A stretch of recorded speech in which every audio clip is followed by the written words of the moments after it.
معزز علماء کرام، معزز حاضرین شہر اور دھورا ٹاڈا کے تمام ہی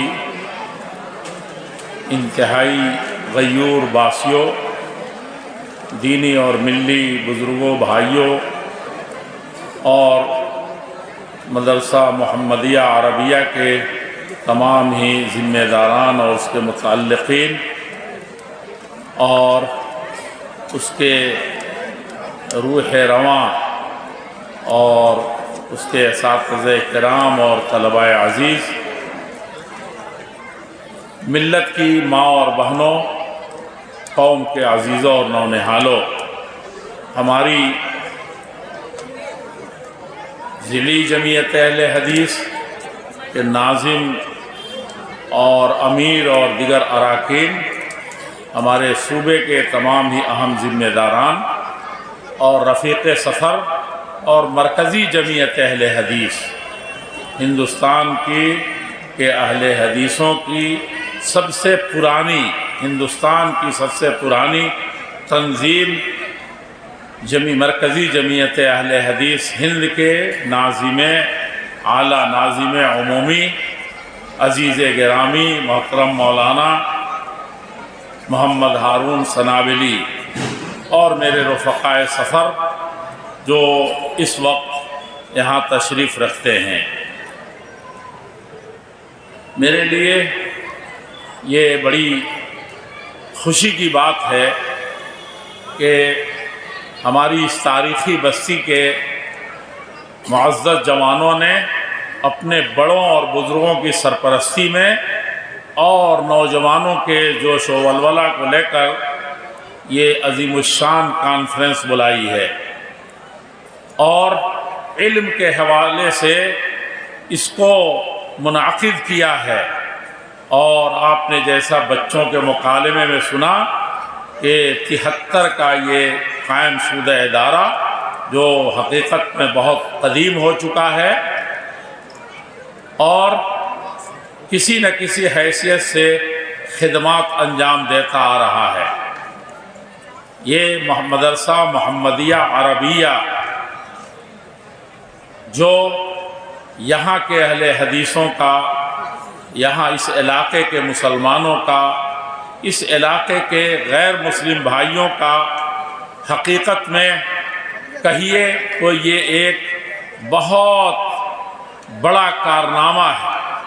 اگر اس کے اندر کوئی کمی نظر آتی ہے تو ہمیں تسلیم کرنا چاہیے کہ یہ ہماری کمی اس کے اندر صاف جھلکتی ہے۔ اگر اس کے اندر کوئی خوبی نظر آتی ہے تو ہمیں صاف احساس ہونا چاہیے کہ ہم نے جو کچھ کیا ہے اسی کو اپنی آنکھوں سے دیکھ رہے ہیں۔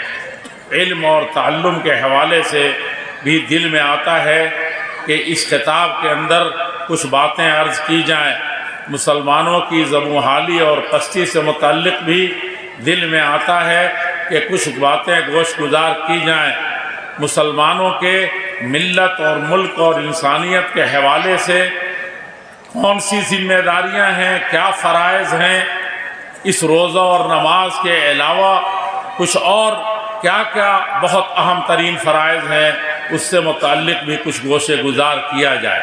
خود ملت اسلامیہ اور مسلمان اور بحیثیت فرقہ ناجیہ اہل حدیث کہلانے کے لائق، جس کی تعریف اللہ کے رسول صلی اللہ علیہ وسلم نے فرمائی اور صحابہ کرام نے نام لے کر کے اہل حدیث کو بہت زیادہ مبارکبادی دی اور ائمہ اعظام نے حدیث کی روشنی میں امت کو خوشخبری سنائی تھی، ان کی کیا ذمہ داریاں ہیں اس سے متعلق بھی عرض کیا جائے۔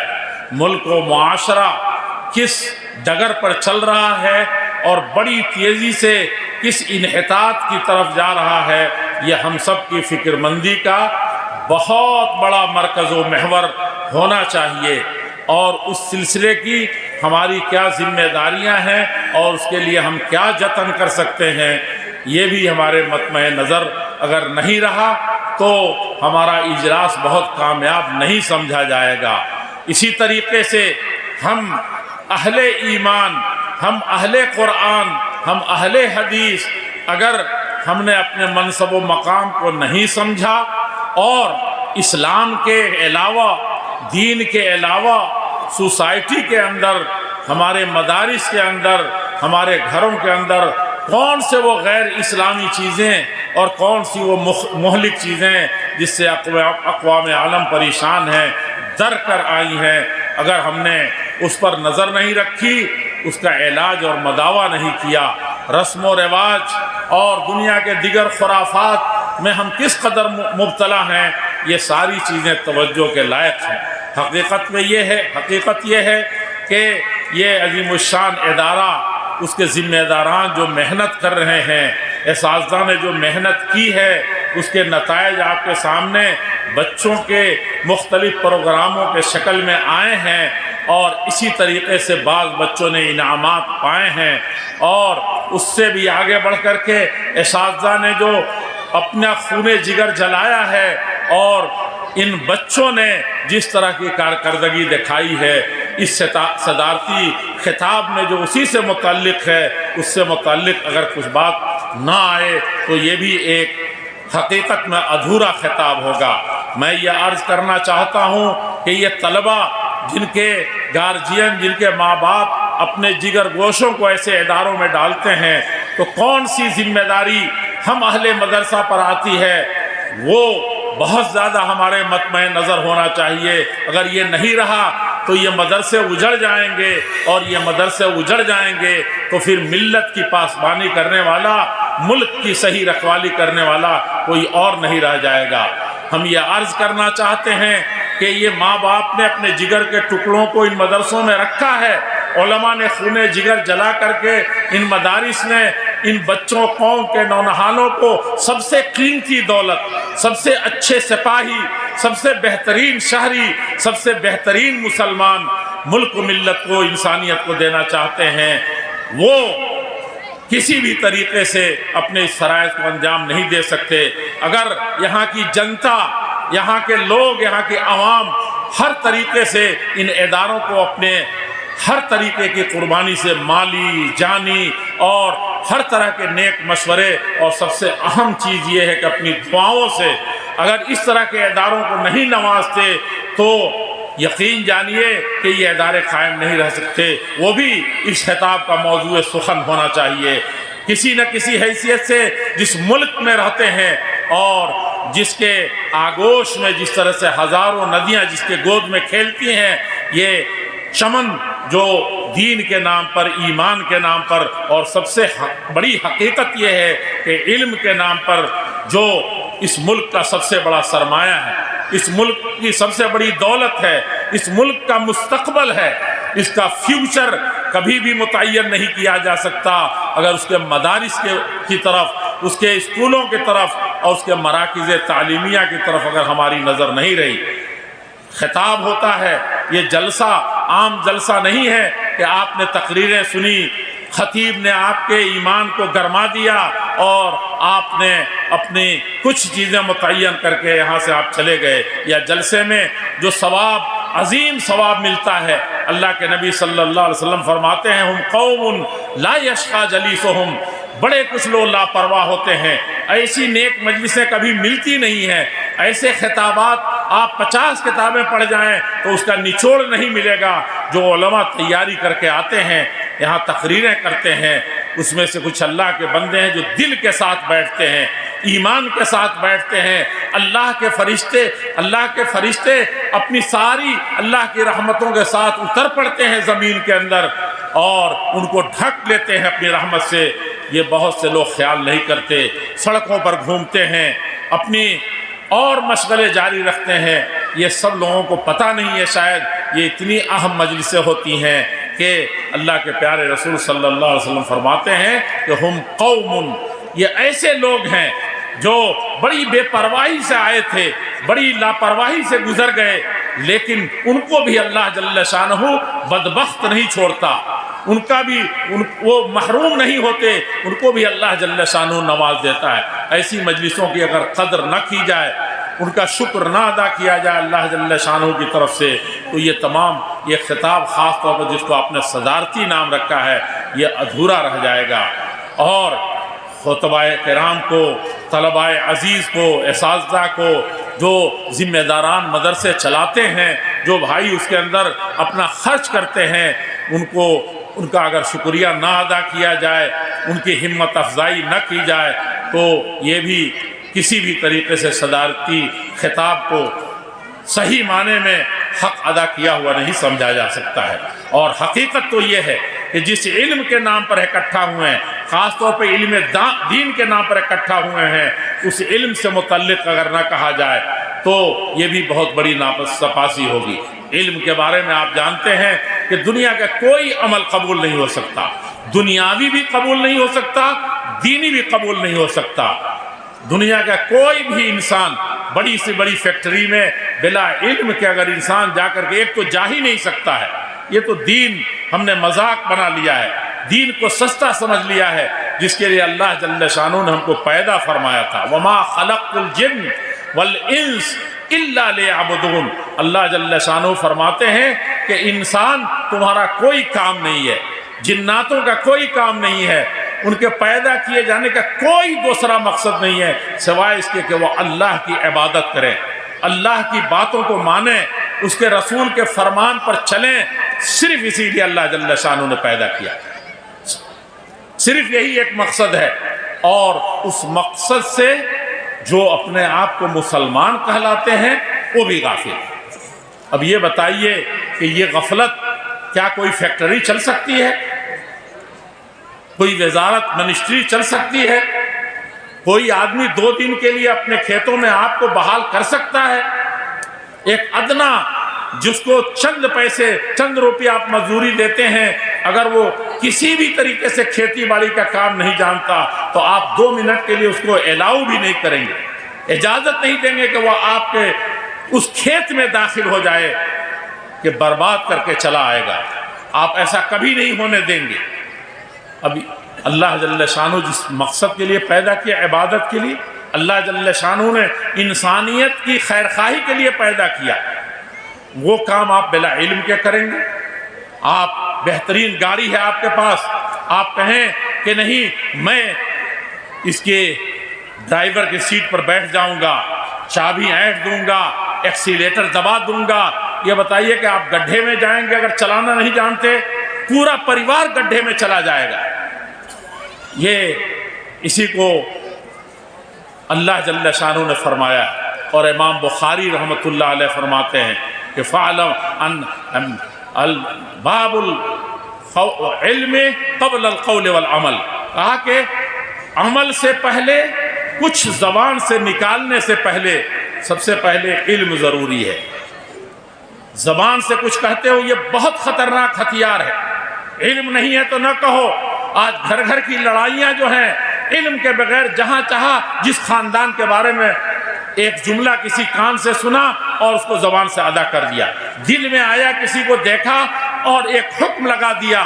یہ علم کے بغیر بہت بڑی ذمہ داری ہے، بہت بڑا فتنہ ہو جاتا ہے، میاں بیوی کے اندر تفریق ہو جاتی ہے، 2 سگے بھائیوں میں لڑائی ہو جاتی ہے، اور گمان کی بنیاد پر صرف یہ سوچ کر کے یا صرف سنی سنائی بات کسی کے بارے میں سنا دینے سے گھر خراب ہو جاتا ہے، معاشرہ خراب ہو جاتا ہے، دشمنیاں بڑھ جاتی ہیں، ہندو مسلم میں فساد ہو جاتا ہے۔ بڑے بڑے فساد ہونے دیکھے ہیں بڑے بڑے شہروں میں کہ ادھر ہندو کو پتہ نہیں ہے، ادھر مسلمان کو پتہ نہیں ہے، بڑا فساد ہو گیا۔ وہی مئو ہے، ہم لوگ دیکھتے تھے تھانے کے بغل میں مندر میں صبح اٹھ رہا ہے ہندو بھائی تو وہ دیکھ رہا ہے کہ گائے کا گوشت رکھا ہوا، وہی مسجد ہے بغل میں نے دیکھا ہے آنکھوں سے، وہاں صبح اٹھ رہا ہے مسلمان تو اس کے اندر مسجد کے اندر سور کا گوشت رکھا ہوا ہے۔ بلا علم کے دونوں طرف کے لوگ کھڑے ہو گئے، فسادات ہوتے تھے، جھگڑے ہوتے تھے۔ یہی حال ہر گھر کا ہے۔ مدرسے یہ کیوں برباد ہو رہے ہیں؟ ایک مدرس، 2 مدرس ٹک نہیں سکتے، ناظم سے اس کی بناؤ نہیں ہو سکتی، محلے والے کبھی راضی نہیں رہتے، ماں باپ بدگمانیوں کا روگ پال کر کے اپنے بچوں کو بھی برباد کرتے ہیں، مدرسوں کو بھی بدنام کرتے ہیں۔ یہ سب چیزیں لا علمی کی بنیاد پر، حقیقی علم نہ ہونے کی بنیاد پر یہ سارے فساد ہوتے ہیں۔ اس لیے اللہ جل شانہ نے اولین و آخرین کے سردار، سب سے افضل خلائق میں اکثر کہتا ہوں، اور یہ حقیقت بھی ہے کہ ساری مخلوق کو اللہ جل شانہ نے بہت خوبیاں دے کر کے بھیجا، بڑے امتیازات عطا فرمائے، بڑی خصوصیات عطا فرمائے، بلکہ سب سے بڑی چیز یہ ہے کہ انبیاء کرام کو معجزات عطا فرمائے۔ معجزہ، ایسا علم دیا کہ ساری دنیا نہیں، ساری کائنات مل کر کے اس کا مقابلہ اس معجزہ کا نہیں کر سکتی، عاجز آ جائے گی، درمادہ ہو جائے گی، اور اس نبی کی کمال کو پیدا نہیں کر سکے گی، ایک نبی کو۔ اور ساری کائنات کی خوبیوں کو اسی لیے اللہ تعالیٰ نے سمیٹ کر کے انبیاء کرام کو دے دیا۔ ساری مخلوق کے اندر جو خوبی رکھی وہ سب انبیاء کرام میں جمع کر دیا، اور یہ انبیاء کرام کی ساری خوبیوں کو اللہ جل شانہ نے لے کر کے آخری نبی محمد الرسول اللہ صلی اللہ علیہ وسلم کو دے دیا۔ حسن یوسف دم عیسیٰ ید بیضا داری، آنچ خوباں ہم دارند تو تنہا داری۔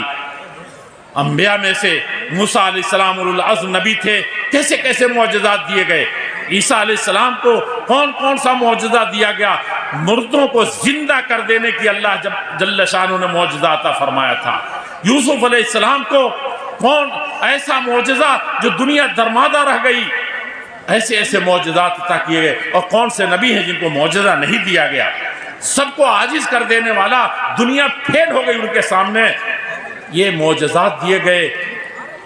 آخری نبی محمد الرسول اللہ صلی اللہ علیہ وسلم کو سارے نبیوں کے سارے کمالات اور سارے ہر طرح کے خوبیوں کا جامع کمالات بنایا گیا۔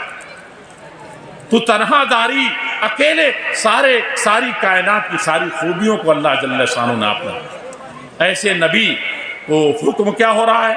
آپ کہتے ہیں کہ میں عالم ہو گیا ہوں، میرا بچہ عالم ہو گیا ہے، ہم کو تو دینیات ہم نے بہت کچھ سیکھ لیے ہیں۔ وہاں حکم ہوتا ہے فعلم، اے نبی پہلے علم حاصل کیجئے، فعلم آپ علم حاصل کیجئے پہلے، انہو لا الہ الا اللہ۔ کیسے یہ بچوں کا مکالمے میں ہو رہا تھا کہ اعراب کی غلطی ہو گئی، پڑھنے میں تھوڑی سی غلطی کر دی، نہیں لا الہ الا اللہ کی حقیقتوں کو نہیں سمجھیں گے تو یقین جانیے کہ ویسے ہی مسلمان بھانت بھانت کے ہوں گے۔ مسلمان ویسے ہوں گے کہ اقبال کو کہنا پڑے گا یہ مسلمان ہیں جنہیں دیکھ کے شرمائے یہود۔ ساری دنیا کے یہودی مٹھی بھر ہیں، مٹھی بھر۔ ہمارے کسی ملک میں، چھوٹے سے چھوٹے ملک میں، کسی دنیا کے اسلامی ملک میں، جتنے چھوٹے سے ملک میں سارے مسلمان ہیں، پوری دنیا کے یہودی مل کر کے اتنے نہیں ہیں، لیکن وہ اپنی دولت کا ایک بڑا حصہ اپنی ایک لوتی حکومت کے لیے دیتے ہیں۔ کہاں ایک یہودی بچہ پڑھ رہا ہے اس کے لیے اپنی دولت نچھاور کرتے ہیں، حالانکہ یہود جیسی خراب قوم آپ نے کبھی نہیں سنا ہوگا۔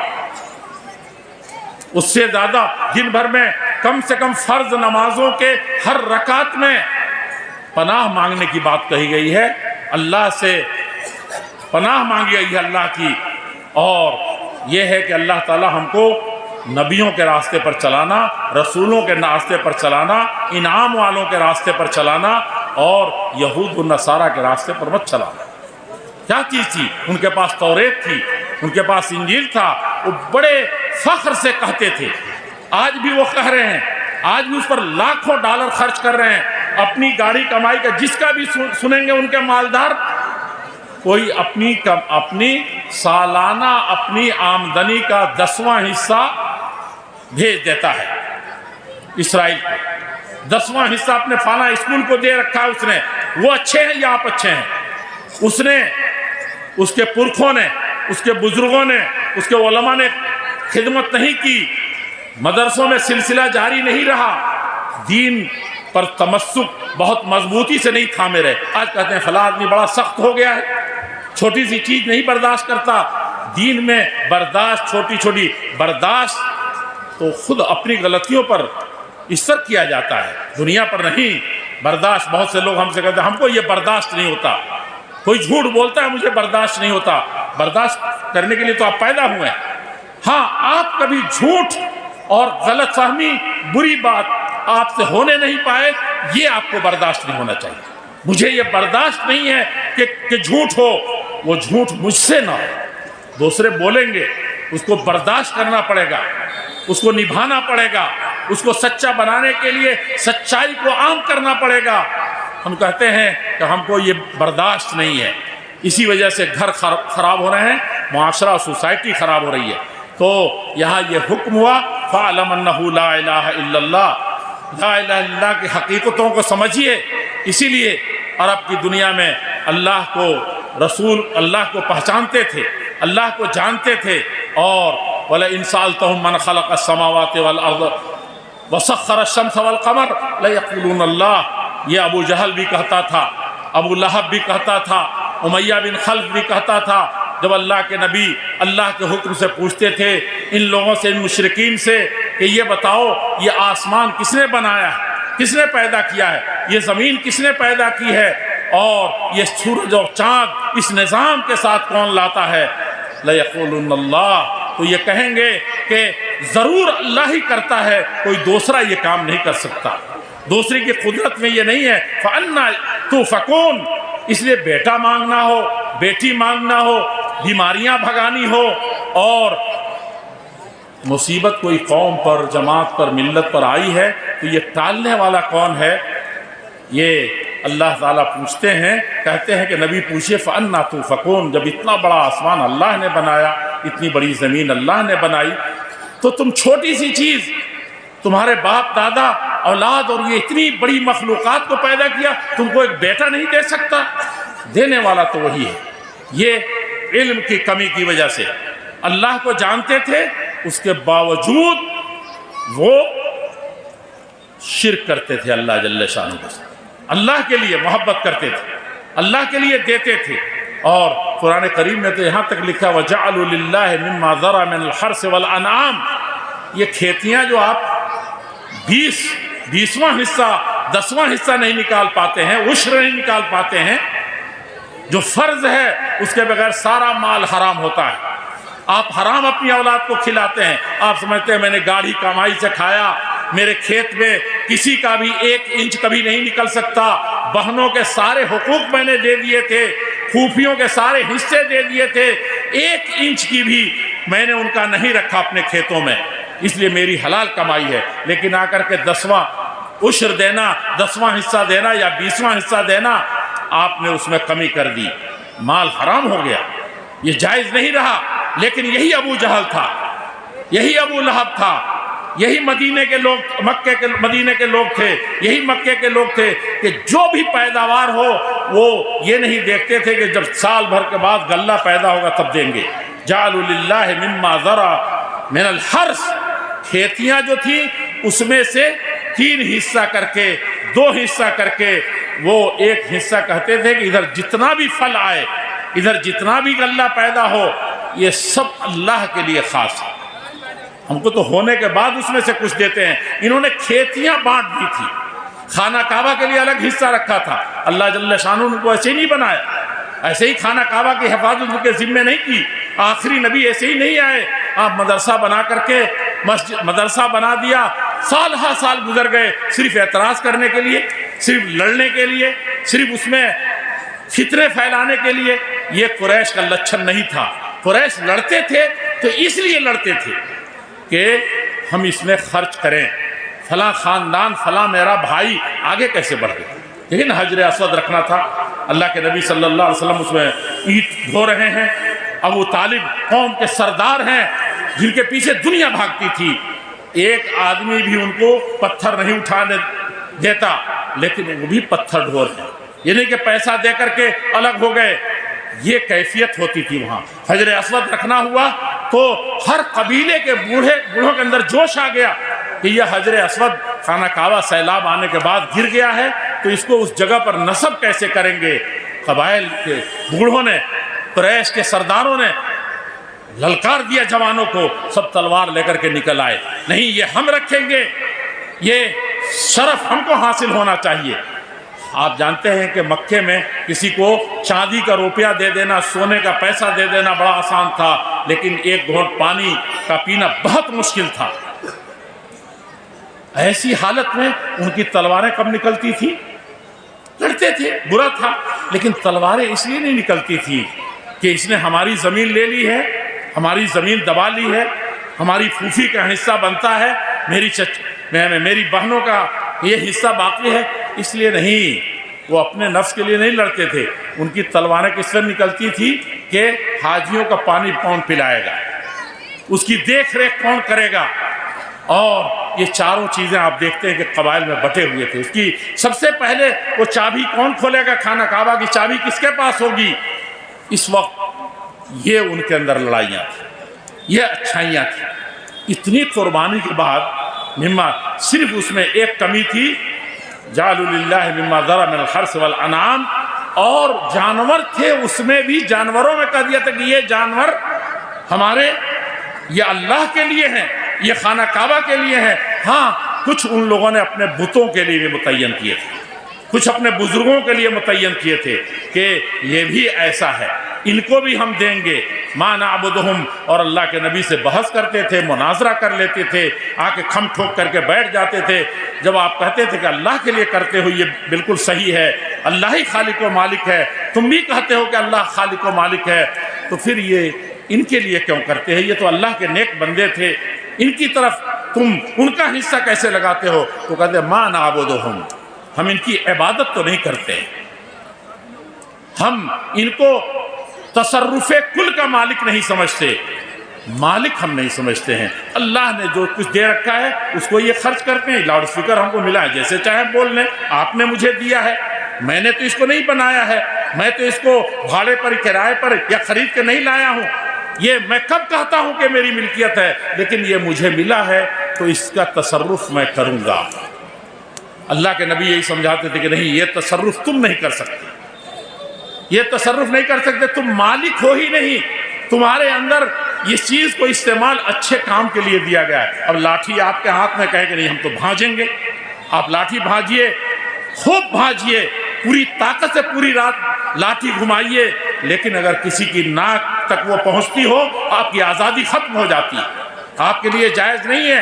اللہ کے نبی یہی سمجھاتے تھے کہ تم کہتے ہو کہ عبادت نہیں کرتے ہیں، ان بزرگوں کو اللہ نے دیا ہے، یہ حقیقت میں تمہاری سمجھ صحیح نہیں ہے۔ الا لیقربونا الی اللہ زلفیٰ، بزرگوں کے واسطے سے آنے سے ہم اللہ تک پہنچ جاتے ہیں، ہم کو اتنا علم نہیں ہے، تقوی ایمان نہیں ہے کہ اللہ جل شانہ ہماری نیکیوں کو قبول کر لیں، اس لیے ہم ان بزرگوں کے واسطے سے بھی اللہ کی طرف آتے ہیں، اللہ کے لیے متعین کرتے ہیں، اس کے لیے بھی متعین کرتے ہیں۔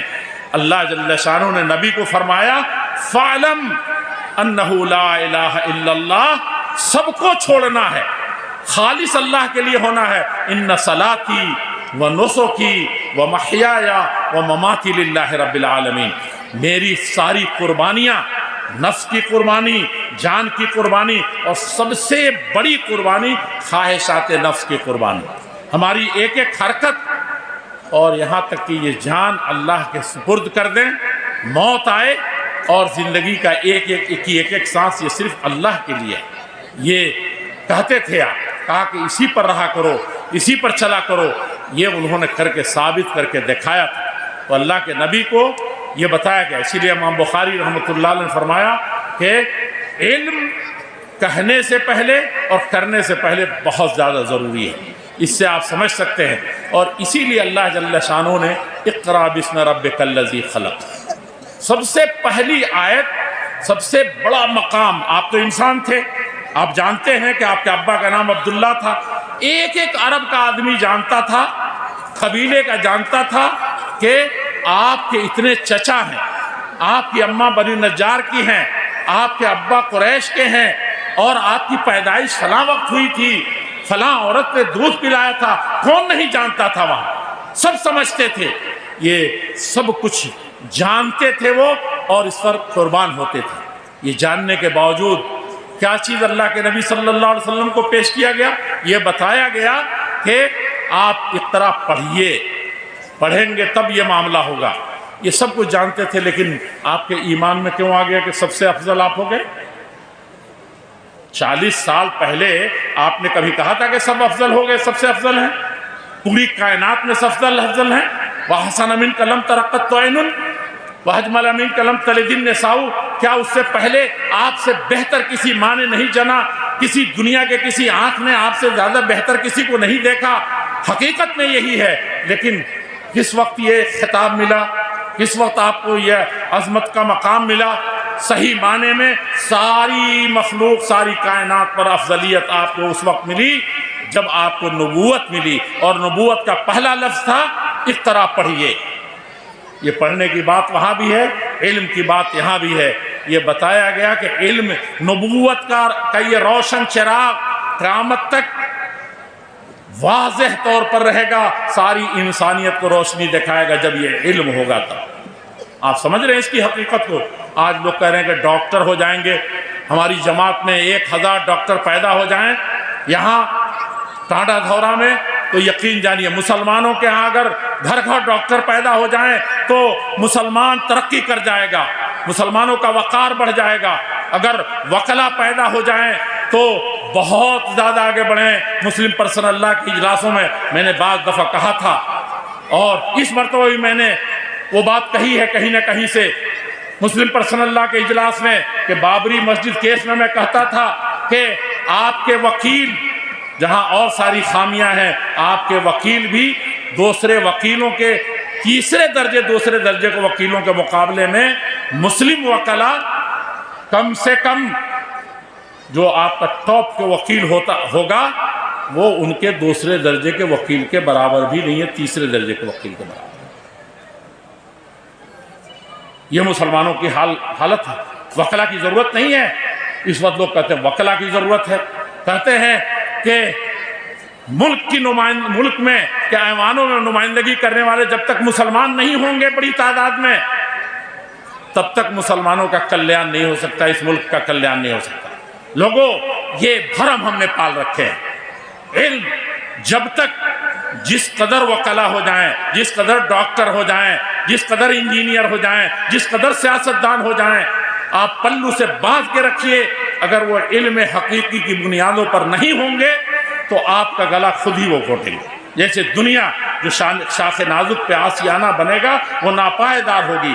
آج دنیا جتنی ترقی کر رہی ہے ہلاکت کی طرف جا رہی ہے۔ یورپ اور امریکہ میں جائیے، یہ قرآن جو پڑھتے ہوئے آپ لوگ باتیں کر رہے تھے، قرآن جب پڑھا جا رہا ہے آپ کو اس وقت عربی نہیں سمجھ میں آتی، ڈھونڈ مرنے کی چیز ہے۔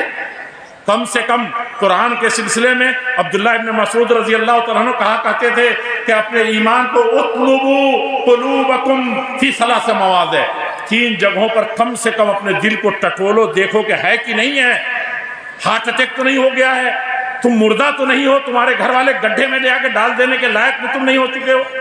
3 جگہ اپنے دلوں کو ٹٹولو۔ اور ایک تو یہ ہے کہ جب قرآن پڑھا جائے تو دیکھو کہ تمہارا ایمان کتنا بڑھتا ہے۔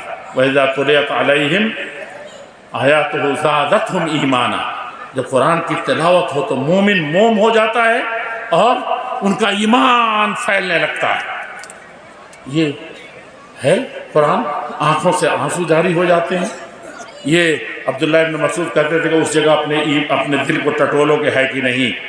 دوسری جگہ جب تقریر ہو رہی ہو، سمجھایا جا رہا ہو، واز کی مجلسیں ہوں، مٹر گشتیاں کر رہے ہو، یہ مذاق نہیں ہے، یہ اللہ کا کرم ہے کہ جوانوں کو آپ کو توفیق دی اللہ جل شانہ کے جلسہ جلوس کریں۔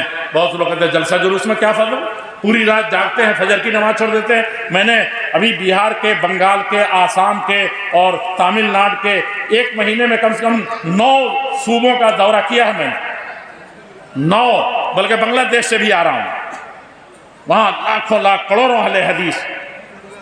میں نے بہت سی مسجدوں میں دیکھا فجر میں 3 نمازی، کہیں 4 نمازی، کہیں 100 نمازی، کہیں 50 نمازی۔ محلہ کس کا ہے؟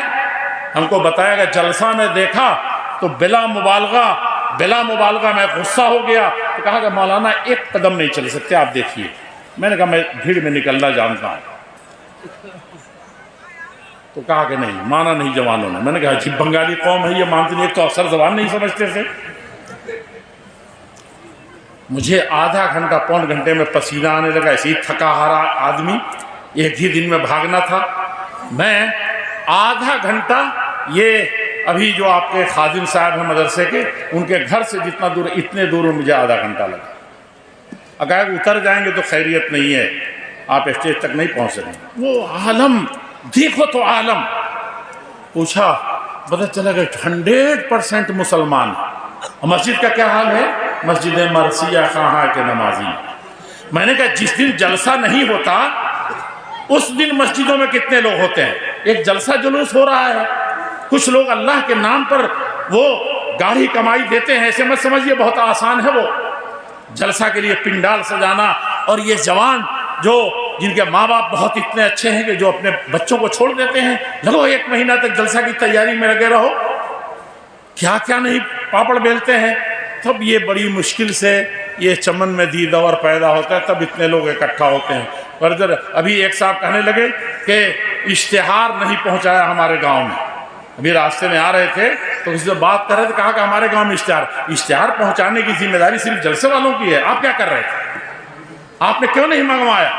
یہاں کے لوگوں نے کیوں نہیں بھیجا؟ یہ سب بڑی عجیب سی باتیں ہیں، یہ بہت بڑی چیز ہے۔ جو کام ہو رہا ہے اس میں کیڑے مت نکالیے۔ جلسہ ہو رہا ہے، یہ ملیں گے نہیں آپ کو۔ مولانا حامد صاحب تقریر کر رہے تھے اور تقریر تو میں نے سنی نہیں، یعنی کتنی حدیثیں رکھ دی، کتنے واقعات رکھ دیے۔ میر تقی میر کو میں نے کتنا پڑھا، میں جب ہی مولانا یہ تقریر یہ قصہ سناتے ہیں میر تقی میر کا، یقین جانیے میں اپنے آپ پر قابو نہیں۔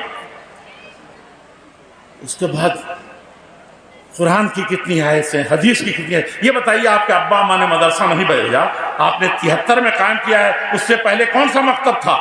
کس مدرسے میں جاتے تھے؟ آپ کہیں کہ ہم لوگوں نے عالم نہیں بنے، اس وقت ماشاءاللہ ٹانڈا دھورا میں 25 عالم ہیں، کہاں سے عالمی آ گئے ہیں؟ محمدیہ کھل گیا تھا اس لیے آ گئے ہیں، یہاں ریشہ کھل گیا اس لیے آ گئے ہیں، سنابل ہو گیا تب سنابلی بھرے ہوئے ہیں، تو آپ کیوں نہیں بنے؟ کہا کہ اس وقت مدرسہ نہیں تھا، اس وقت مدرسہ نہیں تھا۔ اب آبا و اجداد کو کہتے ہیں کہ ہمارے مدرسہ تھا لیکن میرے ابا نے نہیں بھیجا، میری اماں نے نہیں بھیجا، کاش کہ میرے ابا اماں بھیجے ہوتے۔ دیکھیے اس وقت آپ پر علم حاصل کرنا فرض نہیں تھا، اس وقت ماں باپ پر فرض تھا۔ اور جیسے ہی آپ بالغ ہوئے ہیں، 16 سال کے ہوئے ہیں، کھیتی باڑی بڑھا لی ہے، دکان مارکیٹ میں کئی کر لیے ہیں، اب آپ کے اوپر فرض ہوا ہے۔ بڑے مزے سے کہہ دیتے ہیں کہ ہم تو بڑے نہیں تھے۔ یہ بچوں پر فرض نہیں ہے، آپ پر فرض ہے۔ اور آپ نے مدرسہ کا منہ نہیں دیکھا، نماز کے، روزے کے، حج اور زکوٰۃ کے، اپنے ایمان توحید کے تقاضوں کو نہیں سمجھا، یہ آپ کی کمی ہے۔ اب آپ بالغ ہونے کے بعد آپ کے اوپر فرض ہے کہ آپ علم حاصل کریں۔ طلب العلم فریضۃ علی کل مسلم۔ دنیا میں کوئی بھی روزے دار میں اس بچے کو چھوٹے سے کہیں گے روزہ فرض ہے، بالغ ہوگا تب فرض ہوگا۔ علم کا حاصل سن شعور کو پہنچنے کے بعد بالغ ہوتا ہے۔ اب آپ اس وقت پڑھے نہیں، ماں باپ کے سر ڈال کر کے سوسائٹی اور گاؤں والوں کے مدرسے قائم نہیں کیے، مکتب نہیں قائم کیے، سب ڈال کر کے آپ چلے گئے۔ اب جو جلسے ہو رہے ہیں اس میں بھی آپ کا یہ حال ہے۔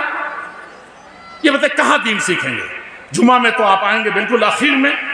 میں تو اہل حدیثوں کہتا ہوں کہ شکریہ ادا کرو اللہ کے بندو، اللہ کے لیے مرو۔ یہ جلسے تو اس میں کیڑے مت نکالیے کہ جلسوں میں یہ خرابی ہے، یہ خرابی ہے۔ خرابیوں کا چارٹ بنائیے آپ رات کے اندھیرے میں اللہ سے ڈر کر کے۔ علماء کچھ فکر مند ہوں تو ان کو جلسہ والوں کو برا کہنے کے لیے نہیں، جلسے کو برا کہنے کے لیے نہیں، ہاں اللہ کس سے ڈر کر کے کچھ چیزیں شیئر کیجئے کہ دیکھیے ہمارے جلسوں میں یہ کمی رہ گئی ہے کہ نہیں، یہ کمی دور کر لی جائے تو کلیان ہو جائے۔ اللہ کے نبی جیسے صفا پر چڑھ کر کے تقریر کر رہے تھے، لوگوں کی کایا پلٹ گئی، ان کے اندر بڑا اخلاص ہوا کرتا تھا، رات کو تہجد پڑھتے تھے، لوگ مارتے تھے، گرا دیتے تھے۔ کیا آپ نے طائف میں جو تقریر آپ کی نہیں سنی؟ یہ تو اتنے گھنٹوں تقریریں چل رہی ہیں، وہاں بڑی سوچ بچار کے بعد گئے تھے۔ مکے میں جب 1 گھنٹہ ٹکنا مشکل ہو گیا، زبان کھولنا مشکل ہو گیا، ایک آیت پڑھنی مشکل ہو گئی، تو آپ جانتے ہیں بڑی کٹھنائیوں کے بعد عمر نکلے ایک دن کہ گردن اڑا دوں گا۔ کسی بڑے ہوشیار آدمی نے، آج کل ہم لوگ ایک فتنہ میں فتنہ جو دیتے ہیں، وہاں دیکھا کہ یہ تو بڑا عمر جیسا انسان جب نکلتا ہے تو صفحے پھاڑ دیتا ہے، کوئی مجال نہیں کہ سامنے ٹک جائے، یہ تو برہنہ تلوار لیے نکلا ہے اور بتا بھی رہا ہے کہ محمد کا گلا کاٹ دوں گا۔ یہ تو بڑا ٹیڑھا مسئلہ ہو جائے گا. تو مسلمان نہیں ہوئے تھے، مسلمان ہو گئے تھے لیکن ظاہر نہیں کیا تھا ابھی. تو انہوں نے کہا عمر کیا جا رہے ہو؟ انہوں نے کہا کہ کم مصیبت لے لو، بڑی مصیبت کو چھوڑو. کہا کہ عمر، اس واقعے کو اہل سیرت بہت تنتنے سے ذکر کرتے ہیں اور اہل حدیث حضرات سند کے اعتبار سے باتیں کرتے ہیں، لیکن بہت مستفیض، بہت مشہور روایت ہے، یہ ہر دور میں رہی ہے. تو وہاں سے رخ موڑ دیا. وہاں بہن عورتیں سنیں، ہماری مائیں اور بہنیں وہاں گئے تو حضرت خباب رضی اللہ عنہ ان کو قرآن پڑھا رہے تھے. کس یونیورسٹی کا پڑھے ہوئے تھے؟ چند آیتیں سیکھی تو فکر ہوئی، ڈھونڈ کر کے مدینے میں مکتب قائم کیا. حضرت سعید بن زید کے گھر میں مکتب قائم کر دیا. کوئی تیسرا نہیں ہے تو میاں بیوی کو پڑھا رہے تھے بیٹھ کر کے، اور وہ پڑھ رہی ہیں. یہ وظیفہ تھا. اس طریقے سے مدرسے چلتے تھے. دار ارقم سے مدرسہ، اور ادھر اللہ کے نبی 40 آدمیوں کو لے کر کے چھپ چھپ کر کے سب آئے ہیں اور وہاں پڑھ رہے ہیں. اللہ ادھر موڑ دیا، ادھر خون خرابہ زیادہ ہوگا. بہن کی طرف گئے تو آواز آ رہی تھی. خباب کو چھپا دیا استاد کو. آج تو مدرسہ میں کوئی مصیبت آتی ہے سب اپنے اپنے گھر کنارہ لیتے، مدرسہ کو ایسے چھوڑ دیا. اب دیکھیے بڑے دھڑا دھڑ مدرسے کے بارے میں. بھئی بتاؤ، مدرسے کے مدرسوں پر مصیبت آئی، مدرسوں پر چھاپے پڑنے لگے. پوچھیے، آپ جاتے نہیں ہیں دلی، دیکھتے نہیں ہیں اپنا جو کمپلیکس ہے، مدرسوں پر چھاپے پڑے. 2 بجے رات کو لڑکے اٹھا کر لے جائے گئے تھے. اس وقت شیوراج پاٹل، جن کو لوگ بدنام کرتے ہیں، لیکن انسان برا نہیں ہوتا ہے، پروپگنڈے برا کر دیتے ہیں، حالات برا کر دیتے ہیں مدرسوں پر. اور جتنے بڑے مدرسے ہیں ان کا فلاں اخبار لکھ رہا ہے، فلاں اخبار لکھ رہا ہے. کوئی کہہ رہا ہے مقدمہ کرو، کوئی کہہ رہا ہے لڑائیاں لڑو، کوئی کہہ رہا ہے یہ کرو. کیا کر لیں گے؟ آپ کے ہاتھ میں نہ میڈیا ہے، نہ آپ کے پاس کوئی اور طریقہ ہے جس کی بنیاد پر آپ کامیاب ہو سکیں. تو اس وقت مدارس کے خلاف جب ہوا تو مرکزی جمعیت اہل حدیث سندھ نے، جمعیتیں اسی لیے بنتی ہیں، آپ کو نظر نہیں آئے گا 50 بچے، آپ 25 بچے ڈھونڈ رہے ہیں کہ وہاں تو کوئی پڑھنے والا ہے نہیں، اس لیے آپ کی جمعیتیں سب برباد ہو رہی ہیں. صرف ایک آدمی اس کا ذمہ دار نہیں ہے. انجمنیں جو ختم ہوتی ہے، میں کہتا ہوں آپ کے تھانے کا داروغہ اگر نہ ہو تو آپ راستہ چلنا مشکل ہو جائے گا. اسلام نے اس پر سب سے زیادہ زور دیا ہے، سب سے زیادہ ڈسپلن پر زور دیا ہے، نظم پر زور دیا ہے. اور اہل حدیثوں کا تو مسئلہ ہی عجیب ہے. اہل حدیث کتاب و سنت کو صحابہ کی طرح ماننے کے مکلف ہیں اور اسی کو سمجھا ہے. اس لیے ان کے ہاں کبھی فسادات نہیں ہوئے، ان کے ہاں کبھی ایسا نہیں ہوا کہ لا اینڈ آرڈر ہو جائے. یہ بہت بڑی چیز ہے، سمجھنے کی ہے. بہت سے لوگ اس کو سمجھتے نہیں ہیں، بہت سے لوگ اس کو جانتے نہیں ہیں. میں اس وقت شیوراج پاٹل آئے، قرآن لے آ کر کے ان کو دیا تو انہوں نے کہا کہ ہم نے کہا کہ آپ ہوم منسٹر ہیں، ہوم منسٹر تو گھر کا مکھیا ہوتا ہے، آپ بتائیے دہشت گردی کیسے رکی گی؟ بڑا تنتنے سے مدرسوں تک پہنچ گیا. تو انہوں نے کہا کہ یہ جو آپ لے کر کے آئے ہیں قرآن، ہندی میں لے کے گئے تھے، کہا کہ اس کو آپ گھر گھر پہنچا لے گئے اور لوگ حقیقت میں اس کو اسی مانیتا کے ساتھ اور مانوتا کے ساتھ، یعنی اس کو دل سے مان کر کے اگر لوگ پڑھ لے گئے تو ختم ہو جائے گا. میں آپ سے کیا عرض کروں. انہوں نے کہا اور جب ان مدرسوں کے بارے میں ہوا تو ہم نے آپ کو لا کر کے پورے مدرسے جو ہندوستان میں اہل حدیث کے ہیں اس کا سروے کروایا، اور سروے کرا کہ کب قائم ہوا، کن لوگوں نے قائم کیا، اس وقت پڑھانے والے کون ہیں، ناظم کون ہیں، اس کے باؤنڈری ہے کہ نہیں ہے، کتنے کمرے ہیں، کہاں سے اس کا خرچ چلتا ہے. میں نے کہا جہاں دیکھنا ہو دیکھ لیجیے. اور میں نے دعوے سے یہ بات کہی تھی کہ آج یہ 6 کی بات ہے، دعوے سے یہ 17 سال ہو گئے، میں نے دعوے سے یہ بات کہی تھی کہ اکثر مدرسوں میں باؤنڈری نہیں ہے، اور گاؤں کا ہندو ہو مسلمان ہو جو چاہے جب چاہے ادھر سے گزر کے دیکھ سکتا ہے. سب جانتے ہیں اس میں ہتھیار کہاں سے آتے ہیں. تعلیم آپ دیکھیے ان کی تعلیم کو. میں نے ایک بات اور کہی تھی کہ ہم یہاں بنارس سے چلتے ہیں، بنارس اسٹیشن پر یو پی سے لڑکے، یو پی مدرسے بہت ہیں، اسٹیشن پر بھرے رہتے ہیں، شوال میں بھرے رہتے تھے. میں نے کہا وہاں سے چلتے ہیں، خود 250-300 بچے ہم جامعہ سلفیہ بنارس سے چلتے ہیں، کبھی بھی کسی بھی ٹرین میں گھسنے کی جگہ نہیں ہوتی، لیکن کوئی پیسنجر شکایت نہیں کر سکتا کہ ہمارے ریزرویشن کو، ہماری سیٹ کو یا لوگوں نے، بچوں نے ایسا کیا ہو۔ میں نے کہا کہ یہ سب آنکھوں سے دیکھا ہوا ہے ہمارا۔ آج بھی جب میں پڑھا کر کے 11 سال بنارس میں آیا ہوں تو کم سے کم سینکڑوں بچے ہوتے ہیں اس ٹرین میں جو چلتے ہیں۔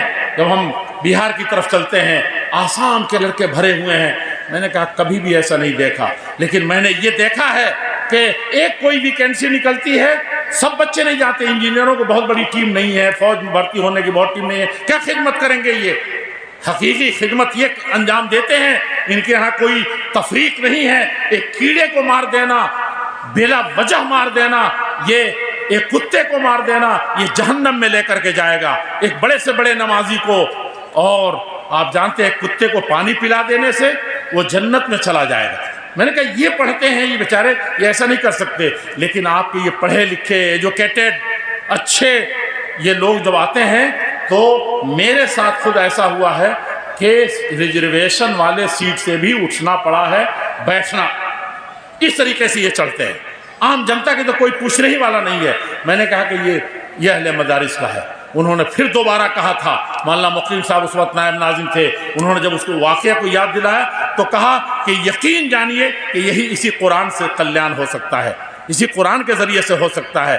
میرے عزیزو، دنیا میں کوئی ایسا برا نہیں ہوتا۔ اللہ کے نبی صلی اللہ علیہ وسلم مکے سے جب مجبور ہو کر کے وہاں سے جب چلے، ایک قرآن سنانے والا نہیں۔ یہاں پسیج عمر جیسا سخت دل انسان اپنی بہن کے سنے، ہماری ماں بہنیں گئے اور جب کہا کہ سناؤ، ان کو چھپا دیا، اور جب انہوں نے چھپانے کی کوشش کی تو بتا دیا کہ یہ قرآن ہے۔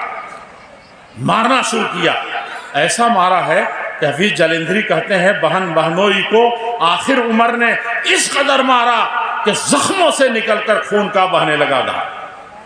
یہ کیفیت تھی، لیکن چٹان تھے یہ لوگ۔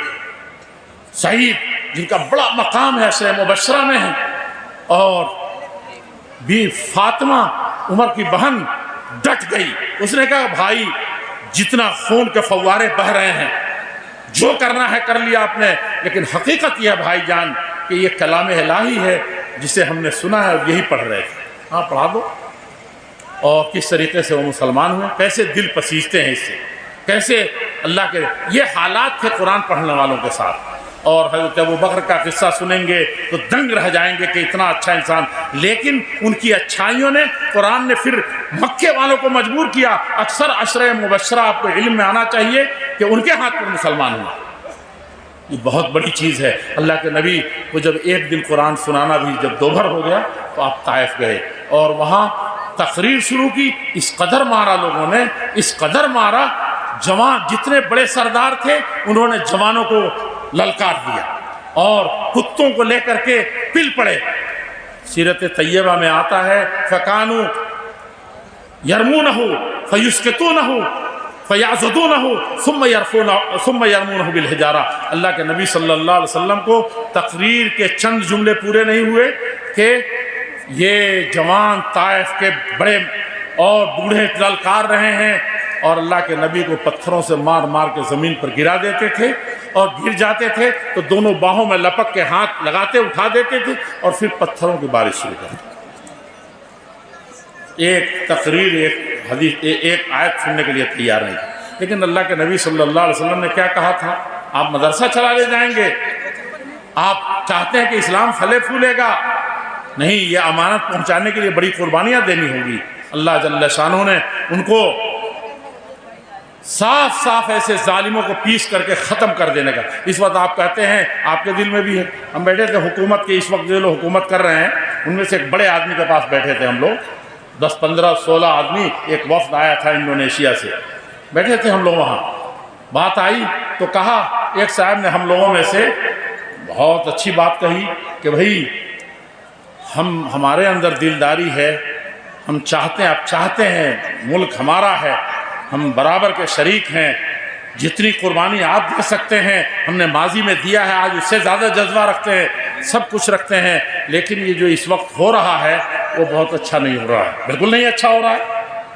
لیکن ہم یہ کہتے ہیں کہ کہا کہ نہیں، آئیڈیالوجی کی بنیاد پر، دیکھیے کیسے آپ کا تھپڑ آپ ہی کے منہ پہ مارا، آئیڈیالوجی کی بنیاد پر جب سیاست بنے گی اور آئیڈیالوجی بھی دھرم کی بنیاد پر بنے گا تو کیا آپ کے دل میں نہیں ہے کہ آپ اسٹیٹ قائم کریں؟ کون سا اسٹیٹ قائم کریں گے اور کیسا اسٹیٹ قائم کریں گے یہ بتائیے. اس کے لیے آپ کوشش کی کہ نہیں؟ اتفاق سے وہ اسی میں تھے جو صرف اسٹیٹ ہی چاہیے. تو اس نے کہا کہ جو دوسرے اپنا خاص آئیڈیالوجی کے تحت اسٹیٹ بنانے کے چکر میں ہیں وہ کیا کریں گے؟ جب ذہنیت آپ سبوں نے ایسے ہی بنا رکھی ہے کہ ہم کریں گے تو ایسے ہی، دوسرا کوئی نہیں، اور دوسرا رہے تو ویسے ہی. کہا کہ نہیں، اللہ کے نبی صلی اللہ علیہ وسلم جوتیاں خون سے بھری ہوئی ہیں، سر ٹوٹا ہوا ہے، دندان مبارک شہید ہے، جسم چور چور ہے، اور یہ 4000 تیر اندازوں کے مقابلے میں بھی کبھی بھی پسپا نہیں ہوئے. اکیلے حضرت علی جیسے حیدر کرار جانتے کیا کہتے تھے؟ کننا نتقی برسول اذا وطئ الخمیس کننا نتقی برسول اللہ صلی اللہ علیہ وسلم. کہا کہ تیروں کی بارش ہوتی تھی، تلواروں کی جھنکار ہوتی تھی، اور سب پل پڑتے تھے محمد رسول اللہ صلی اللہ علیہ وسلم پر، تو تتر بیتر ہو کر کے. دیکھا نہیں آپ نے احد میں بھاگے تھے کہ نہیں بھاگے تھے؟ عورتیں نکل آئیں اور انہوں نے کہا تھا ان تقبلوا نعانکو ان تدبروا نفارکو فراق غیر وامقی. عورتیں نکل آئیں، اور وہ صحابہ جو کبھی اللہ کے رسول پر جان دائیں سے بائیں سے پوری دولت نچھاور کی، اولاد کو قربان کر دیا، لیکن جنگ اتنی سخت تھی، حالات اتنے سخت تھے، پروپگنڈا اتنا زور کا ہو گیا تھا، بس محمدیہ ختم ہو گیا، صرف آپ اسے لے کے دوڑ رہے ہیں. کبھی محمدیہ میں گئے نہیں، قربانی نہیں دی، کندھے پر رکھ کر کے غلہ نہیں پہنچایا، آپ ایسے ہی صرف شور میں چلے گئے. جمعیت ایسے نہیں کرتی. ہم سے لوگ کہتے ہیں کہ 100 سال کی جمعیت ہو گئی، ایک کمرہ نہیں ہے. کیا ہمارے بزرگوں نے کیا؟ جس دن آپ نے یہ کہا، جب تک کہتے رہے ایک کمرہ نہیں بنا. کبھی وہاں کشن گنج کی مسجد میں، کبھی ریاض العلوم کے ایک کمرے میں، کبھی وہاں محتسب کے پاس 10 مرتبہ آفس بدلی ہے. کبھی حافظ یہی حمید اللہ صاحب کے ایک گھر کے ایک دکان کے کونے میں. ایسے ہی کہنے سے ہوتا ہے، لیکن جب بنانے پر آئے تو ادھر 15-20 سالوں میں کم سے کم 7-8 بلڈنگیں بن گئی، اپنی بڑی بلڈنگیں بنی، اور 117 سال کی جمعیت ہونے کے باوجود اتنی کانفرنسیں ہوئی ہیں، اتنے یہ ہوئے ہیں. یہ کہاں جماعت تھی، کیسی جماعت تھی؟ یہ سب اس طرح کے جلسے جوڑ کر کے ایسے تھے. یہ کرنا چاہا تو اب عالمی ایک کانفرنسوں میں 17 ملکوں کے لوگ آئے. جانا کہ اہل حدیث کیسے ہیں، آپ دیکھیے کہ کیا ہے. اور امن کا پیغام پہنچا. جب اہل حدیثوں پر یہ الزام لگا کہ سب سے زیادہ کٹر پنتھی یہی ہیں، ہم ثابت کر لے گئے اپنے بزرگوں سے بھی، اپنے قرآن سے بھی، اپنے حدیث سے بھی، کہ کٹر پنتھی جس معنی میں آپ لیتے ہیں وہ کٹر پنتھی اہل حدیث نہیں ہے. یہ وہ ہیں جو سر ٹوٹا ہوا ہو، جسم پھوٹا ہوا ہو، اس وقت بھی وہ اللہ سے اپنا ٹیسٹ کو یاد نہیں کرتے ہیں، اور جب طاقت ہوتی ہے، لشکر ہو جاتا ہے ان کے پاس، اور اللہ کی مدد آتی ہے کہ ان دونوں کو پیس دیا جائے پہاڑوں میں، تو اس وقت ان کا ہاتھ اٹھ جاتا ہے. اللہم اہد قومی فانہم لا یعلمون. اے اللہ، یہ میری قوم کے لوگ ہیں، جانتے نہیں ہیں، میری قوم کے لوگ جانتے نہیں. اللہ تعالیٰ یہ نہیں، بخاری کی روایت ہے کہ یہ نہیں تو ان کی اولاد نہیں تو ان کی اولاد، ان کے پیٹ سے جو نسل چلے گی، کوئی نہ کوئی تجھے ماننے والا، مانوتا کا خیال کرنے والا پیدا ہوگا. نبی کو مار رہے ہیں، سب سے بڑے مخلص کو مار رہے ہیں، سب سے بڑے دینے والے کو مار رہے ہیں، لیکن یہی ایک دن آئیں گے کہ مانوتا کا خیال رکھیں گے، انسانیت کا خیال رکھیں گے. دیکھا نہیں، پاسباں مل گئے، کعبے کو سلام کھانے سے یہ عرب اٹھے ہیں تو دنیا کے سارے ظلم کو ختم کر دیا. کیسر و کسرا کے یہاں کون سا ظلم تھا جو نہیں ہوتا تھا؟ کس طریقے سے شیر و شکر ایک دوسرے کو بنا دیا، بھائی بھائی ہو گئے. دشمنی میں قرآن بھی کہتا ہے کہ دشمنی میں انتہا کے بڑے ہوئے تھے. آج اسی دین کی صحیح پاسداری نہ ہونے کی وجہ سے کیا کیا نہیں ہو رہا ہے. اللہ کے نبی نے یہ دعا کی تھی. اللہ کے نبی نے، میں بات ختم کرنے سے پہلے آپ سے بتاؤں کہ علم کے لیے سب کچھ قربان کر جائیے، سب کچھ دیجئے. وقت ہوتا تو بتاتا کہ یہ صرف 2 کا ذکر کیا ہے، دار سعید کا اور دار ارقم کا. کیسے علم کی فکر لگی ہوئی ہے. کسی نے نہیں کہا کہ دولت جمع کر لو، کسی نے نہیں کہا کہ ہتھیار جمع کرو، کسی نے نہیں یہ کہا کہ علم کے لیے دار ارقم میں چھپ کے اکٹھا ہو رہے ہیں، اور چاہتے تو قبائل کو اکٹھا کر لیتے، اتنا ان کے اندر تعصب تھا۔ آج کل تعصب کیا ہے؟ اہل حدیث کے یہاں کسی نے کہا دعوها فإنها منتن، صرف ایک عورت کو ایک چھوٹی سی بات کہہ دی تھی، وہ بھی سوکن نے کہہ دیا تھا، سوکن نے کہہ دیا تھا، تو کہا کہ یہ تو سمندر کا پانی سب زہریلا ہو جائے گا، گندا ہو جائے گا، تم اپنی سوکن کو ناٹی کہہ رہی ہو؟ اتنا بھی نہیں ہے۔ اور یہاں یہ ہے کہ آواں کا آواں خراب ہے۔ اللہ کے نبی صلی اللہ علیہ وسلم کے تعصب، کہیں پورب پچھم کی لڑائی ہے، کہیں گاؤں گاؤں کی لڑائی ہے، کہیں خاندانوں کی لڑائی ہے۔ یہ بہت بڑا یہ ظلم ہے۔ میں دار ارقم نہیں، اللہ کے نبی صلی اللہ علیہ وسلم یہ بتائیے کہ کوئی تھا، صہیب گئے تھے تو کیا کرتا نہیں اتار لیا تھا لوگوں نے؟ صرف ایک چھوٹی سی چیز پہنے ہوتے، کہا کہ مکے سے ایسے نہیں جا سکتے۔ اور کتنے صحابہ تھے ان کے گوتے، سعد بن ابی وقاص، ان کی بیوی کو چھین لیا ان سے، اور ان کے بچے کو چھین لیا۔ گئے ہیں تو نہ گھر ہے، گھر تو چھوڑ کے جا رہے ہیں، جسم پر کپڑے نہیں ہیں، بیوی چھین لی گئی ہے، بچے چھین لیے گئے، سارے مہاجرین گھر چھوڑ کر کے آئے تھے۔ اور جب پہنچے تو آپ کیا تھا؟ کہا کہ سب سے پہلے مدرسہ بنانا، مسجد کے نام پر بنتا تھا، مدرسہ الگ سے نہیں بنتا تھا، اسی میں سب چلتا تھا۔ مدرسہ، اللہ کے نبی نے کہا بھی پاؤں میں چھالے پڑے ہوئے، اور کہا کہ سب سے پہلے مسجد بنانی ہے۔ قباء کی مسجد بنائی کہ نہیں سب سے پہلے؟ ہم لوگ چلنے نہیں دیں گے ایک دن بھی، کہیں گے کہ یہاں بھوکی جماعت ہے، ٹانڈا دھوڑا کی جماعت ایسی ہی کمزور ہے، مدرسے والے الگ ٹوٹ پڑتے ہیں، محمدیہ کا بوجھ الگ ہے، یہ سب ہم لوگ کہتے ہیں۔ وہاں کسی کے پاس سب بڑے گھر والے تھے، بڑی بڑی چیزیں چھوڑ کر کے آئے تھے، بڑے بڑے ساہوکار تھے، وہ سب چھوڑ کر کے آئے تھے۔ یہاں حکم ہو رہا ہے پہلے ایک گھر بناؤ، مسجد بناؤ۔ یہ بنا کر کے ابھی فارغ ہو کے مدینہ پہنچے نہیں ہیں، تب تک دوسرا آرڈر ہو گیا کہ نہیں اس کو بناؤ۔ لوگوں ایسے نہیں زبانی، اور اہل حدیث حضرات پتہ نہیں کیوں ایسے ہیں، ان کا تو کل اڑنا بچھانا یہی تھا کہ علم کے لیے مرتے، علم کے لیے جیتے۔ ہم نے جامع عمرو بن العاص بنایا، ایسے ایسے علم کے کام ہوئے وہاں سے۔ جامع زیتونہ بنائی جس نے دنیا میں علم کو پھیلا دیا۔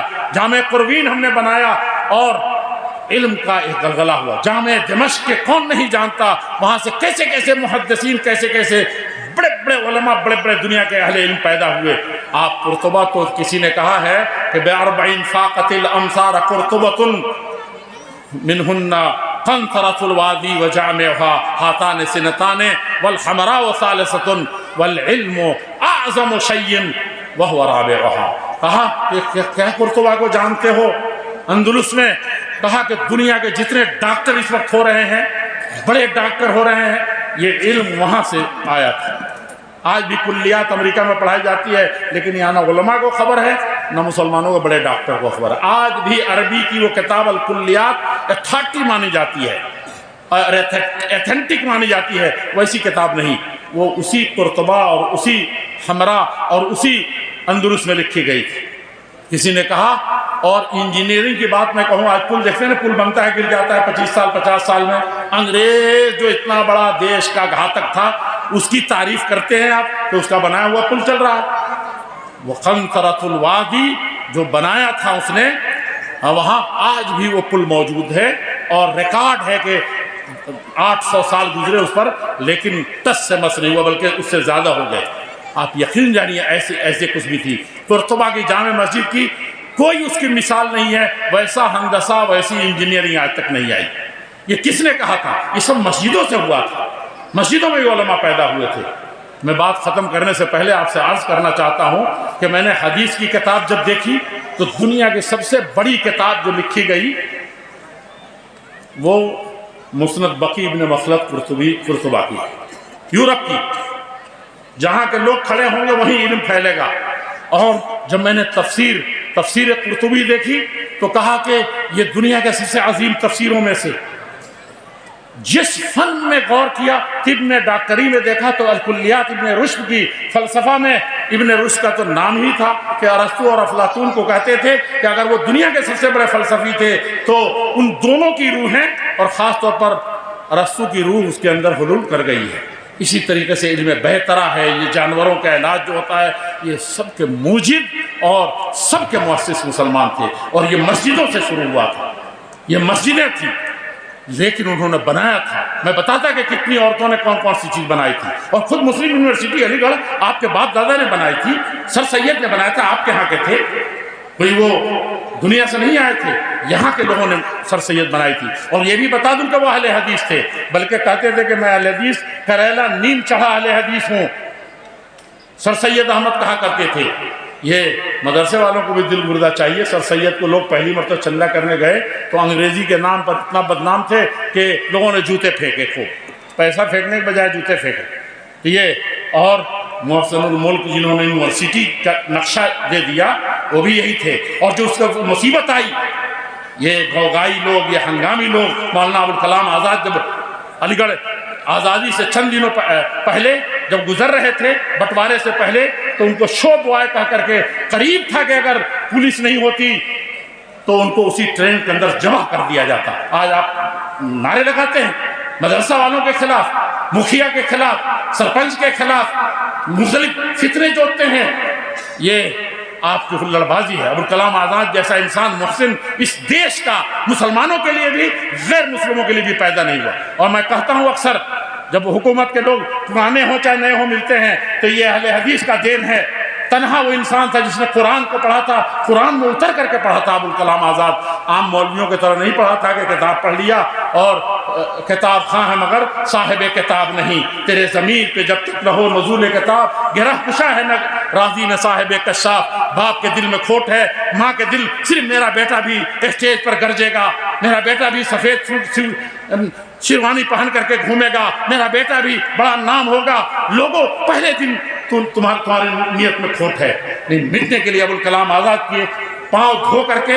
اتنے بڑے باپ تھے کہ عرب سے لے کر کے عجم تک اتنے بڑے پیر تھے کہ لوگ پیتے تھے, پاؤں دھو کے پیتے تھے.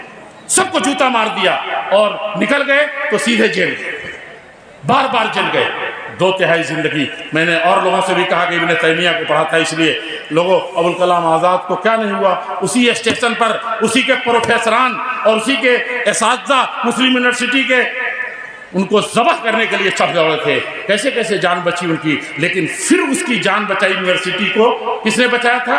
آزادی کے بعد وزیر تعلیم ہوئے تو انہوں نے بچائی تھی. دیش کے بٹوارے پر ہمارے باپو بھارت کے جو مہاتما گاندھی تھے, کیبنٹ پلان میں جانے سے پہلے مولانا آزاد کو نیند نہیں آئی رات کو. صبح اٹھے تو کہا کہ دونوں طرف ہے آگ برابر لگی ہوئی, ایسا لگتا ہے کہ بٹوارہ ہو کے رہے گا. مسلمان ادھر ایک ٹولہ اس کا ضدی ہو گیا ہے, ہندوؤں میں بھی بڑے بڑے لوگ میدان میں اتر گئے ہیں کہ بٹوارہ ہوگا تو ہوگا. اور یہ بٹوارہ ہو گیا تو ایک دن انہوں نے للکار کر کے کہا تھا کہ اگر آج آزادی کا پروانہ ہمارے اس ہاتھ میں لے کر کے دے دیا جائے. یہ اہل حدیث کا مسلک تھا, عقیدہ ان کے دلوں میں تھا. ہم تو دوسروں کی طرح مولانا ہارون صاحب تقریر کریں اور جتنے بھی تقریر کریں صرف جہیز آپ سلجھاتے رہیں, صرف فضول خرچیاں بتاتے رہیں, صرف بے راہرویاں بتاتے رہیں, اسی میں ساری صلاحیتیں آپ ضائع کر رہے ہیں. وہ عقیدہ پڑھا تھا, ایمان پڑھا تھا. اس نے کہا تھا کہ اگر آسمان سے کوئی فرشتہ اتر کر کے قطب مینار کے بلندیوں پر آئے اور کہے کہ یہ پروانہ لے کر کے آؤں کہ بھارت کو آزادی ملے گی, انگریز بھاگ جائے گا, لیکن شرط یہ ہے کہ ہندو مسلم تقسیم ہو جائیں گے. میں ایسی آزادی قبول نہیں کر سکتا, کیونکہ اگر یہ تقسیم ہو گیا تو انسانیت کا بٹوارہ ہے, سب آدم کے اولاد ہیں. قرآن انہوں نے پڑھا تھا. تو ابوالکلام آزاد کو لوگوں نے وہاں مارنے کی کوشش کی, یونیورسٹی اسی شخص نے بچائی. یہ بہت یاد کیا, وہ بھی اہل حدیث, وہ بھی اہل حدیث. اب اہل حدیثوں کس سے کیا کہیں. میں نے تو دیکھا عرب کو, عجم کو, ابھی حج میں تھا, چھپ کر کے انسان حج کیا میں نے, چپکے سے, انہیں کسی سے لینا نہ دینا, چپکے سے جیسے عام حاجی پرتاب جا کے پڑھو. میں نے کہا کہ ایک حج شاید یہ آخری ہو, کورونا تو آیا ہی تھا. کہا کہ پتہ نہیں کیسے ہو.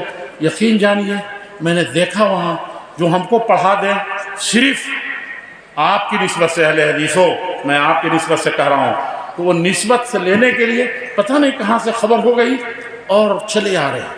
یمن کے لڑکے چلے آ رہے ہیں, جزائر کے چلے آ رہے ہیں, فلاں جگہ کے چلے آ رہے ہیں, علماء چلے آ رہے ہیں کہ یہ نسبت سید نذیر سے محدث دہلوی سے. عرب کے لوگ پڑھتے تھے, عجم کے لوگ پڑھتے تھے. کیا تھا بھائی اس وقت؟ نہ آپ کے پاس دولت تھی نہ کچھ نہیں تھا. میں آپ سے کیا عرض کروں, جب یہ سعودی عرب بن رہا تھا فتویٰ آیا کہ حج کرنا وہابیوں کی حکومت ہو گئی, یہ حرام ہے. صرف یہ مغربی یو پی سے 200 لوگوں کو حج کرانے کے لیے یہاں کے لوگوں نے پیسے دیے تھے. اور افسوس یہ ہے کہ علماء بھی نہیں جانتے اس میں سب سے بڑی کوشش مولانا مملوک علی کی تھی اسی خطے کے لیے. ایسی اپنے محسنوں کو بھلا دینے والی. دوسرے تو لکھ رہے ہیں, دوسرے تو کہہ رہے ہیں علی میاں لکھ دیا تو یہ لکھا یہ نہیں لکھا. آپ کیا کر رہے تھے؟ آپ کے جوان, آپ کے علماء, آپ کے قلم کار اب ایک ٹویٹ کرنے کے لیے صرف پیدا ہوئے ہیں. کوئی فتنہ کریں گے, اس میں صلاحیتیں ضائع کر دیں گے. اللہ میں مرکزی جمعیت اہل حدیث ورا کر کے میں نے جتنی پلاننگ کی شاید کسی نے کیا ہو, تفسیر سے حدیث سے لے کر کے موجودہ دور میں مسلمانوں اور اسلام کی کیا ضرورت ہے, ملک و ملت کی کیا ضرورت ہے, ساری پلاننگ دھری کی دھر رہ گئی. صلاحیتیں دیکھو تو موجود ہیں لیکن وہ ایسی چلی جا رہی ہیں جیسے کوئی چیز ہوئی. اور یہ کہتے ہیں کہ یہ فلاں ہمارا پاس علم تھا. بڑی بڑی چٹائیوں پر بیٹھ کے لوگوں نے کیا نہیں کیا. نواب صدیق حسن خان تو یہیں کے تھے بھائی, نہیں معلوم ہے آپ کو؟ خود آپ اس بریلی کے, اور دنیا کے علم پھیلا دیا. میں مصر جاتے ہیں تو کوئی چیز اپنے جھولی میں نہیں. مصر, ایجپٹ, آخری دنیا کے افریقہ کے صحراؤں میں. کہتے ہیں کہ اس دور میں جب چھاپے خانے نہیں ہوا کرتے تھے, دنیا نہیں جانتی تھی, تو وہ کس نے کیا تھا؟ کس کی دولت تھی؟ دولت وہ تھی ایک عورت کی. ایک عورت کے پاس مال آیا, مصر تک ان کو یہ فتح الباری کسی نے دیکھا نہیں تھا اس وقت. عالم نے لکھ کر کے بڑی مشکل سے اتنی موٹی کتاب, اتنی موٹی 12 جلدوں میں باریک لکھا ہوا. ویسا کتنا دن میں لکھے گا آدمی, کتنا دن میں پھر لے کے جائے گا, پھر کتنا دن میں چل کے آئے گا وہ افریقہ سے, امریکہ سے. نواب صدیق حسن خان نے, ایک عورت نے کا پیسہ تھا, نواب صاحب کا علم تھا, ان کا یہ جذبہ تھا. آج درویزہ گری کرتے رہیے.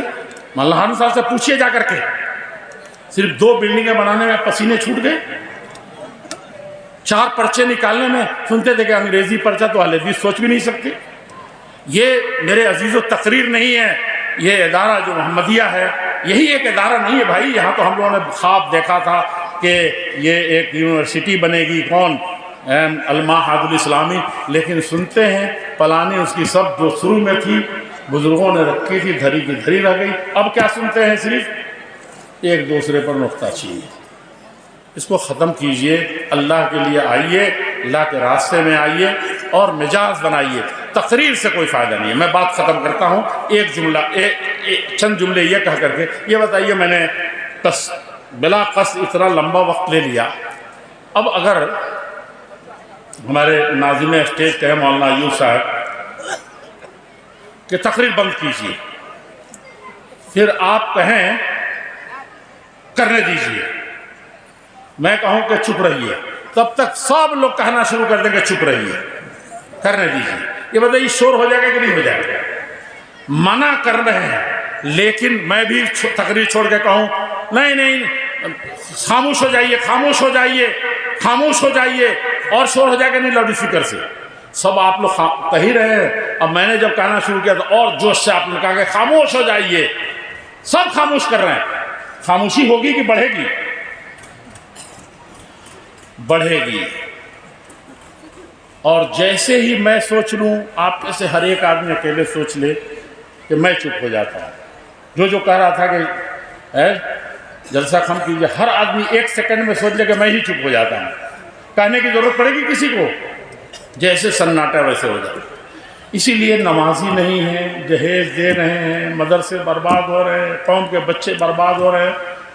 میں درست ہو جاؤں سب درست ہو جائے گا. سمجھا کہ نہیں؟ میں اپنے بچے کو دینی تعلیم دلاؤں گا, میں نمازی رہوں گا, میں جھوٹ نہیں بولوں گا, میں جہیز کو لعنت سمجھ کر کے آج یہ کروں گا. یہ رسم و رواج, یہ خرافات, اللہ مولانا سنا رہے تھے, مجھے آ رہا تھا دل میں کہ کیا سادگی تھی, کیا شادیاں تھی. میرے گاؤں سے آئے ہیں, خبر ہے, میں ایک جملے میں کہہ دوں 20 آدمی گئے تھے لڑکا دیکھنے, 20 آدمی, جبکہ میں نے 50 شادیاں خاندان میں کرائی تھیں اب تک. ایک آدمی بھی نہیں ایسے گیا دیکھ لیا وہی ہو کافی. جس کے یہاں شادی میں پورا گاؤں چلا جاتا تھا بارات, ہم نے کہا کہ زیادہ سے زیادہ 3 کی اجازت دی. میرے گھر آئے تو 8, اور جائیں تو 3 چل رہا تھا. ابھی پتہ چلا کہ کچھ سرفرے مولوی ہوئے تو کہا کہ زمانے کے بھی کچھ ریت رواج ہیں, ہماری پڑھائے ہوئے. مولانا کہاں سے یہ دین آئے گا؟ ہر آدمی ایک پخ نکالتا ہے, ہر آدمی ایک کرتا ہے, اسی میں سب صلاحیتیں ضائع ہو رہی ہیں. ضرورت ہے کہ آپ اپنی تاریخ کو یاد کریں, اپنی جماعت ملت کو پہچانیں. ملک کو اس وقت سخت ضرورت ہے آپ کی, لیکن ہم جیسے مسلمانوں کی نہیں. وہ اسلام اور مسلمان جو قرآن میں ہے, جو حدیث میں ہے, جسے سلف صالحین رہا کرتے تھے, محدثین رہا کرتے تھے, آپ کے آبا و اجداد رہتے تھے, وہ اہل حدیث بنیں گے تو صحیح معنی میں کام ہوگا. اللہ جل شانہ اس ادارے کو سدا بہار رکھے اور ہم سب کو اس کا دست و بازو بنائے. جو موجودہ ذمہ داران ہیں ان کے لیے رات کے اندھیرے میں دعا کریں, ان کا دست و بازو بنے, اور ہماری جمعیت کو, ہماری جماعت کو جس شکل میں بھی ہم جیسے بھی ہوں اپنی قربانیوں سے اس کو شاد کام فرمائیں. آج سب سے بڑی ضرورت یہ ہے کہ ہم اپنے تفریق جو اس وقت ہے, مسلم کی غیر مسلم کی فلاں کی, اللہ کے رسول صلی اللہ علیہ وسلم کو اسوہ کو اپنائیں کہ کن حالات میں انہوں نے کتاب و سنت کو, بہت بڑی رحمت ہے, ماحول بہت اچھا ہے, اور وہ ہمارے ہاتھ میں ہے کہ اس کو کتنا ہم سنبھال لیتے ہیں, کتنا اس کو انسانیت کی طرف لے جاتے ہیں, درس انسانیت کتنا دیتے ہیں. اللہ جل شانہ ہم کو اس کی توفیق ارزانی فرمائے. سب کا بہت بہت شکریہ. بلکہ میں یہ کہوں گا کہ میں کیا آپ کا شکریہ ادا کروں, آپ اللہ کا شکریہ ادا کریں کہ یہاں آنے کی آپ کو توفیق نصیب ہوئی, ہم کو آنے کی توفیق نصیب ہوئی, اور جلسہ آپ نے اتنا کامیاب منعقد کیا ہے. آپ اللہ کا شکریہ ادا کریں کہ اللہ نے آپ کی جھولی میں یہ دولت رکھی ہے. منت منے کہ خدمت سلطان ہمی کنی, منت ازو شناس کہ بخدمت بداشت. السلام علیکم ورحمۃ اللہ وبرکاتہ.